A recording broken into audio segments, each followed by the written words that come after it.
BRS social media మీద దాడులు చేస్తాం అని యువ నాయకుడు ఎమ్మెల్సీ బాలమూరు వెంకట్ హెచ్చరించారు.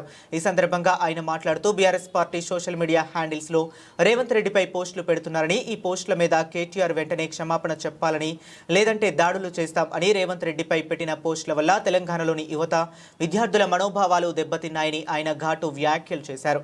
తెలంగాణ రాష్ట్ర వ్యాప్తంగా యువత విద్యార్థులు రోడ్ల మీదకు ఎక్కి బీఆర్ఎస్ నాయకులపై కార్యకర్తలపై దాడులు చేస్తాం. ఈ పోస్టులకు కేటీఆర్ ను బాధ్యుణ్ణి చేస్తూ అరెస్టు చేయాలని కాంగ్రెస్ ఎమ్మెల్సీ బాలమూరు వెంకట్ డిమాండ్ చేశారు. BRS party social media handles లో అడ్డగోలుగా ఇష్టం వచ్చినట్టు ఫ్రీడమ్ ఆఫ్ స్పీచ్ పేరుట గౌరవ ముఖ్యమంత్రి గారి గురించి, మంత్రుల గురించి, ఉన్నత అధికారుల గురించి నోటికి వచ్చినట్టు పెట్టడం జరుగుతుంది. నిన్న కూడా బీఆర్ఎస్ పార్టీ సోషల్ మీడియా హ్యాండిల్లో వాళ్ళు ఏదైతే గౌరవ ముఖ్యమంత్రి రేవంత్ రెడ్డి గారి గురించి కూడా అనుచిత వ్యాఖ్యలు ఒక పోస్ట్ చేయడం జరిగింది. ఎన్నో సందర్భాల్లో దీని గురించి మేము పోలీస్ శాఖ కూడా కంప్లైంట్స్ ఇవ్వడం జరిగింది.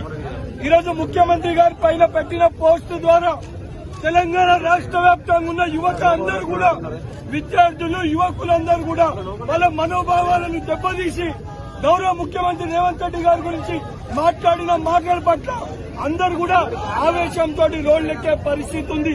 సో పోలీస్ అధికారులకి ఈరోజు మేము విజ్ఞప్తి చేస్తున్నాం.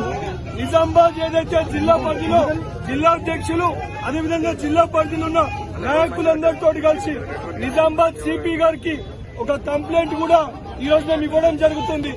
ఈ రకంగా ముఖ్యమంత్రి గారి పైన పోస్టులు పెట్టిన BRS party official social media handle, దీనికి సంపూర్ణ బాధ్యత ఆ party working president Kalvakuntla Taraka Ramarao పైన కఠినమైన సెక్షన్స్ పెట్టి ఆయన పైన చర్యలు తీసుకోవాలి. తీసుకోకపోతే, ఆ పోస్ట్ పైన రియాక్ట్ కాకపోతే తెలంగాణలో యువకులని ఆపే పరిస్థితి ఉండదు. పెద్ద ఎత్తున యువకులు విద్యార్థులు రోడ్లపైకి వచ్చి ఆందోళన చేసే పరిస్థితి ఉంటుంది.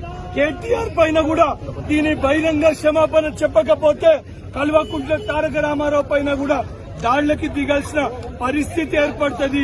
ఈరోజు పోలీస్ అధికారులు మీరిక్కడ కొంతమంది యువకుల్ని అడ్డుకునే ప్రయత్నం చేస్తున్నారు.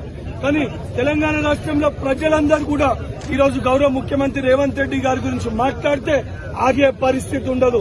సో తక్షణమే దీనిపైన రియాక్ట్ అయి కేసులు పెట్టి కల్వకుంట్ల తారక రామారావు పైన, బీఆర్ఎస్ పార్టీ హ్యాండిల్ నడిపే వాళ్లపైన కఠినమైన చర్యలు తీసుకోవాలని చెప్పి మీడియా ద్వారా పోలీస్ శాఖ కూడా విజ్ఞప్తి చేస్తున్నాను.